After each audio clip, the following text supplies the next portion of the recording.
O Francisco Alves fez uma pergunta sincera, mas ao mesmo tempo eu percebo que o irmão não tem um conceito correto sobre a Trindade. Então eu vou pegar a sua pergunta e vou lhe ajudar.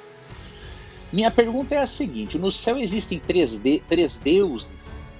Se a Trindade não é mencionada na Bíblia, por que vocês ensinam essa falsa doutrina? Veja, irmão, ela não é a falsa doutrina, ela é a doutrina bíblica, tá? Se você estudar tanto a teologia sistemática quanto a teologia histórica, eu até recomendo que você analise a teologia histórica. Você vai ver que todos os argumentos usados hoje contra a Trindade já foram respondidos pela igreja cristã ao longo de muitos séculos. Então eu recomendaria para você uma obra de teologia histórica que mostrasse o desenvolvimento das doutrinas. Eu já sei até o nome de uma aqui que eu vou indicar para você, ó. Teologia Histórica, da editora Vida Nova. Editora Vida Nova, Teologia Histórica, editora Vida Nova. Essa teologia histórica, o doutor Alisson, eu não estou com o sobrenome, não posso ver o sobrenome, ela mostra como que as doutrinas foram se desenvolvendo e como que vieram heresias e como elas foram refutadas. Então eu recomendo que você, para fazer uma afirmação dessas tão pesada, você tem que, no mínimo, ter lido alguma obra de teologia histórica ou teologia sistemática. Senão você não pode fazer uma afirmação dessas. Tá? Outro aspecto.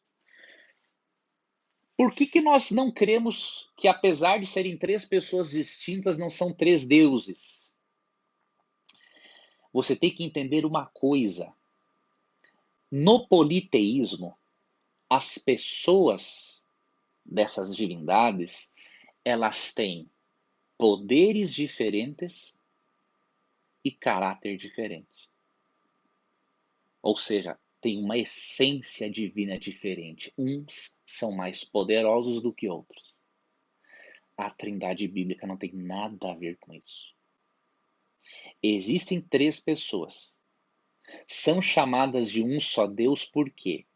Porque têm o mesmo poder, o mesmo caráter e a mesma essência divina. Então, por essas três pessoas terem a mesma essência divina, não podem ser chamados de três deuses, mas de um Deus manifesto em três pessoas distintas. Por exemplo, num matrimônio, são duas pessoas, mas você não fala dois casais, você fala um casal. Por quê? Porque existe uma unidade muito grande entre essas duas pessoas que formam um casal. A Trindade é algo parecido, porque é muito misterioso, óbvio, né? Então eu estou dizendo para você algo de acordo com aquilo que eu posso te apresentar. Tá? A Trindade é algo parecido, é como uma família. Tá? Tem três pessoas distintas, mas é chamada de um Deus porque há uma unidade tão íntima que como se fosse uma família. Então, a doutrina da Trindade ela é bíblica. Aí você pode perguntar, mas a palavra não está na Bíblia. Veja, essa é uma argumentação errada. Por quê? O estudante da Bíblia não busca nomenclaturas na Bíblia, ele busca fatos. Repito, o estudante da Bíblia não busca nomenclaturas na Bíblia, ele busca fatos.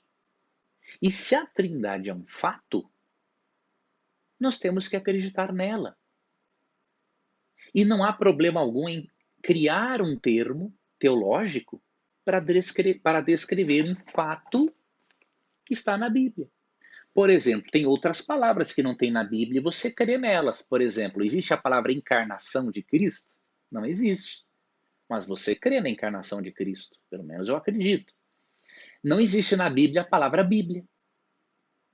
Mas você crê na existência da Bíblia. Não existe na Bíblia a palavra ascensão de Cristo.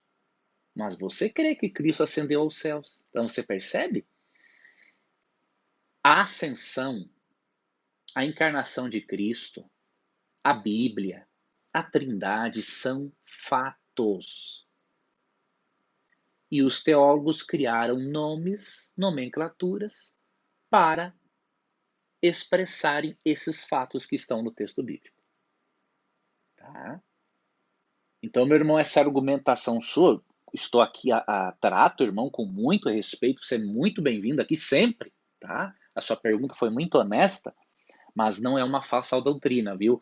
Recomendo que o irmão não diga mais isso, porque senão você vai ultrajar, ofender o Espírito.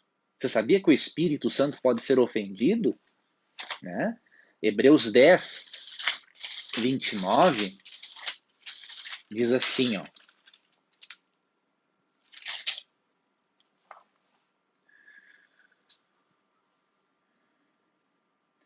De quanto mais severo castigo julgais vós, será considerado digno aquele que calcou aos pés o Filho de Deus e profanou o sangue da aliança, com o qual foi santificado e ultrajou o Espírito da graça? Então aqui está falando de quem nega a salvação, né? Que não é o seu caso. Mas o que eu quero dizer é o quê? Que o Espírito pode ser ofendido. Até vou ler aqui esse mesmo texto na Nova Versão Transformadora, tá?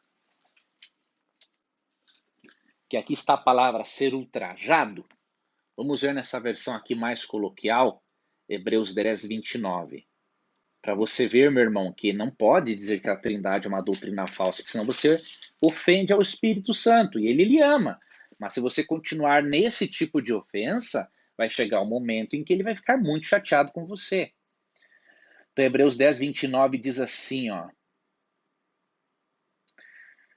Imaginem quão maior será o castigo para quem insultou o Filho de Deus, tratou como comum e profano o sangue da aliança que o santificou e menosprezou o Espírito Santo que concede graça. Ou seja, só um ser pessoal pode ser ultrajado ou menosprezado. Então, meu irmão, atente para isso, mude seus conceitos e você vai ver que a sua relação com Deus vai ser bem mais significativa, tá? Ele perguntou o seguinte: qual a interpretação correta de João 1,17? O termo Deus pode ser entendido como Pai, Espírito ou somente o Pai? Um abraço. Ali realmente é uma referência ao Pai, tá? Eu vou ler aqui para você. Pode ser aplicado ao Espírito? Também pode, mas o objetivo principal no contexto é falar de Deus Pai. João 17 diz assim, ó. Vou ler aqui para você.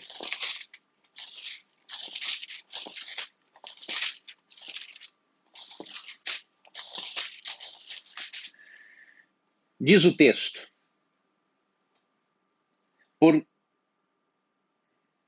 João 1,18. Ninguém jamais viu a Deus. O Deus unigênito que está no seio do Pai é quem o revelou. Então, pode ser aplicado ao Espírito Santo? Pode. O Espírito Santo também é Deus e ninguém pôde ver o Espírito Santo. Né? Mas no contexto, a ênfase é o quê? Dizer o seguinte, que a maior revelação de Deus Pai, da divindade, é Cristo. Né? Então, no contexto fala, né? Ninguém viu a Deus, mas o Deus unigênito, que está no seio do Pai, ou seja, próximo ao Pai, é quem o revelou. Então, no contexto, é uma referência mais direta a Deus o Pai.